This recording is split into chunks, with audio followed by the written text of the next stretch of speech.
अलग पढ़ाई करें, उसी हिसाब से हम अपनी रनिंग भी करते रहें, ठीक है। और री एग्ज़ाम होगा या नहीं होगा, ये कितना मुश्किल है, कितना पॉसिबल है, इन सब के बारे में आप लोग जानकारी जानना चाहते हैं।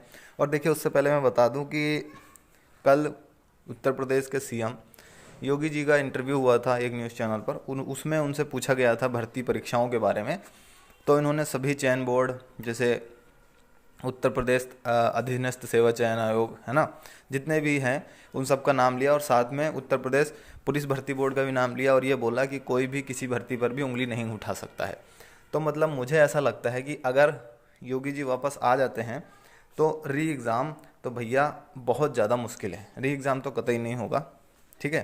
क्योंकि इस तरह का उन्होंने इंटरव्यू में बोला है कि भाई हमारे यहाँ सभी भर्तियाँ स्पष्ट रूप से हुई हैं, ऐसा हुआ है। और भर्ती बोर्ड का भी बयान है एक, जो ट्वीट किया गया था, तो भर्ती बोर्ड का भी एक ऑफिशियल बयान आ गया था कि ये सब भ्रामक पाए गए हैं, है ना।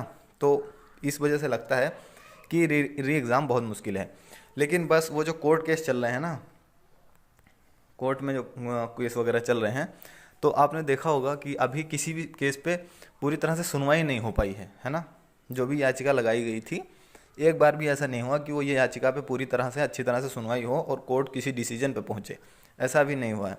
तो वो देखते हैं कब तक होता है। बाकी रिजल्ट अगर आप लोग देखना चाहेंगे कि रिजल्ट कब तक आ रहा है, कब तक नहीं आ रहा है, तो भाई मैं सही बता रहा हूँ, बहुत लोग ये अनुमान लगा रहे हैं कि जैसे ही आपका यूपी इलेक्शन का रिजल्ट अनाउंस होगा, ठीक है, उसी के आसपास आपका रिजल्ट आना है। क्योंकि अभी देखिए अब तो इलेक्शन 2 चरण हो चुके हैं, है ना। अब बीच में क्या ही रिजल्ट आएगा, सभी व्यस्त भी रहते हैं सभी लोग।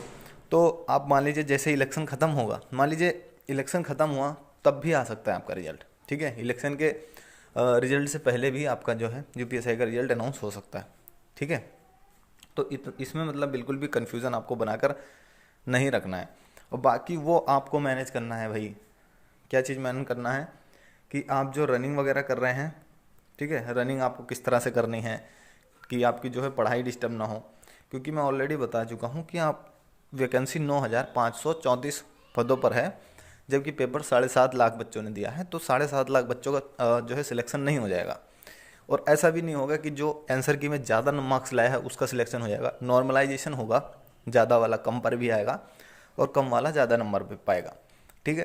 तो 9,534 होंगे, तो जितने बच्चे पास हैं क्राइटेरिया 50% का, उनके सबके चांस है, ठीक है। क्योंकि अब किसके कितने बढ़ेंगे किसके कितने घटेंगे वो तो किसी को पता नहीं है। तो आपको मैनेज करना है कि भाई हमें कितनी देर रनिंग करनी है और कितनी देर अगले एग्ज़ाम की तैयारी करनी है, ठीक है। तो आप सभी को मैनेज करना, उसमें देखिए आपकी कोई हेल्प नहीं कर सकता, उसमें आप खुद ही आपको ये मैनेज वगैरह करना होगा। भर्ती पे मुझे नहीं लगता है कि कोई मुश्किल है, सिर्फ कोर्ट केस के अलावा, ठीक है। और कोर्ट केस देख लिया जाएगा।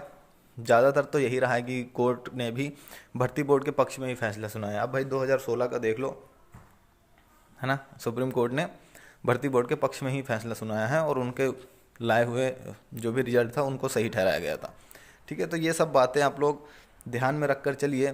कुछ बच्चे हैं जो री एग्ज़ाम चाहते हैं, ठीक है, उनके अपने अलग रीजंस हैं जो वो री एग्ज़ाम चाहते हैं, और कुछ बच्चे चाहते हैं कि भर्ती क्लियर हो जाए, उनके अपने अलग रीजंस हैं कि हाँ भाई भर्ती क्लियर हो जाए। तो इसमें तो सभी तरह के लोग होते हैं, ऐसा कोई बात नहीं है कि कुछ भी एक ही साइड में आप कुछ बोल सकते हैं, ठीक है। जो भी बात थी वो मैंने बता दी कि री एग्ज़ाम होना कितना मुश्किल है, ठीक है। नहीं देखा होगा इंटरव्यू तो देख लेना, कहीं ना कहीं चैनल पे आपको मिल जाएगा योगी जी का इंटरव्यू, उसमें वो बोलते नज़र आ रहे हैं, ठीक है, कि किसी भी भर्ती में कोई भी धांधली नहीं हुई है। ओके दोस्तों, इतना तो आपको पता चल गया होगा।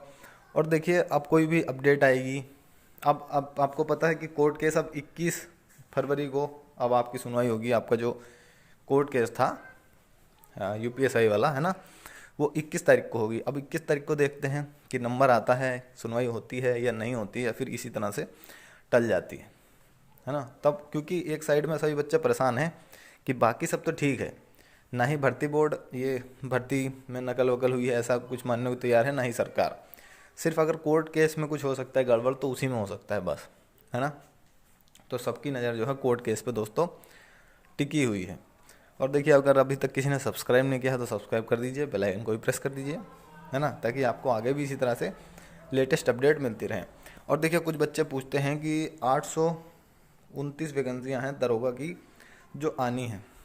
अब मान लीजिए इसमें आपने तैयारी करी थी, 9,534 में आपने तैयारी करी थी, तो आपने लगभग 70% 80% पूरा सिलेबस तैयार कर लिया हुआ।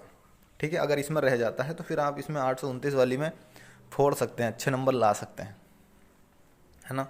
क्योंकि अभी तो कांस्टेबल के फॉर्म भी नहीं आए, पहले कांस्टेबल के फॉर्म आएंगे, है ना, उसके बाद कंप्यूटर ऑपरेटर के फॉर्म आएंगे, ठीक है, उसके बाद कहेंगे दरोगा वाली भर्ती आएगी। तो मतलब अगर दरोगा ही बनना है स्पेशली तो आप इसके लिए ज़रूर तैयारी कर सकते हैं, अभी से कर सकते हैं। बाकी कांस्टेबल का आप एग्ज़ाम दे सकते हैं, है ना, वो एग्ज़ाम देने में तो कुछ जाता नहीं है। ठीक है, समझ पा रहे होंगे। और देखिए अगर रिजल्ट आपका यूपी इलेक्शन के बाद आ जाता है ना, तो DVPST रिजल्ट के 10 दिन या फिर 7 दिन बाद ही शुरू हो जाता है। ऐसा आपको पता है, पिछला रिकॉर्ड उठाकर देख लीजिए दरोगा भर्ती का, 7 से 10 दिन, 7 दिन से 10 दिन के बाद आपका जो है ये शुरू हो जाता है। क्या चीज़? DVPST। ठीक है, DVPST होने के बाद अब वो भर्ती बोर्ड के ऊपर होता है कि भाई उनको रनिंग कब लेनी है। तो भाई इस हिसाब से मैं बता रहा हूँ, पढ़ाई करते रहो अगले एग्ज़ाम के लिए और रनिंग भी करते रहो इस एग्ज़ाम के लिए। ठीक है, क्योंकि इसमें बिना रनिंग के आपको सिलेक्शन नहीं होगा, है ना, आपका सिलेक्शन नहीं होगा बिना रनिंग के, आपको रनिंग तो करनी ही पड़ेगी, तो उसमें कोई उपाय है नहीं। ठीक है, बाकी कांस्टेबल की वैकेंसी आ ही रही हैं, उसका भी पढ़ते रहो आराम से, कोई दिक्कत वाली बात है नहीं। और दोस्तों अब बात कर लेते हैं उत्तर प्रदेश पुलिस कांस्टेबल भर्ती की बुक के बारे में, जो है चक्षु प्रकाशन की। ठीक है, तो काफ़ी अच्छे से यहाँ पर एक्सप्लेन कर किया गया है सभी चीज़। 3000 MCQ क्वेश्चंस दिए गए हैं लगभग सभी विषय के, है ना। और पुराने 5 सॉल्व पेपर हैं, मतलब जो क्वेश्चन पेपर थे उनका सॉल्यूशन वगैरह दिया हुआ है क्वेश्चन से पेपर के साथ। बाकी जो सामान्य ज्ञान, समान हिंदी, मानसिक योग्यता, बुद्धिलब्धि परीक्षा, तार्किक क्षमता, ये जो आता है सब कुछ अच्छे से इसमें एक्सप्लेन किया गया है। ठीक है, अब जैसे कि आप अगर आगे देखेंगे तो अब जैसे कि सामान्य ज्ञान है, ठीक है, ये दिया जनरल नॉलेज, सामान्य हिंदी, मतलब जो भी आता है पेपर में उस तरह से सब कुछ दिया गया है, एकदम टॉपिक टू टॉपिक वाइज। हल प्रश्न पत्र भी देखिए यहाँ पर लिखा हुआ है। उत्तर प्रदेश पुलिस कांस्टेबल परीक्षा जो 2019 में हुई थी 28 जनवरी को। ठीक है, तो इस तरह से पूरा क्वेश्चन पेपर दिए गए हैं। और जैसे कि सामान्य हिंदी में तो हर एक टॉपिक में अच्छे से समझाया गया है। ठीक है, तो अगर आप लेना चाहते हैं तो आप इसको कंसीडर कर सकते हैं। अब लेना कैसे वो मैं बता दूं आपको, डिस्क्रिप्शन में लिंक दिया रहेगा। ठीक है, और उस पर अगर क्लिक करेंगे तो फ्लिपकार्ट या फिर अमेजोन से आप ऑनलाइन ऑर्डर कर सकते हैं, या फिर आपके जो नज़दीकी कोई बुक स्टोर हो तो वहाँ पर भी आप जाकर पूछ सकते हैं कि भाई चक्षु प्रकाशन की चाहिए यूपी कांस्टेबल के लिए। ठीक है, तो उम्मीद करते हैं आप समझ गए होंगे। तो दोस्तों मिलते हैं अगले वीडियो में अगले अपडेट के साथ। Thank you.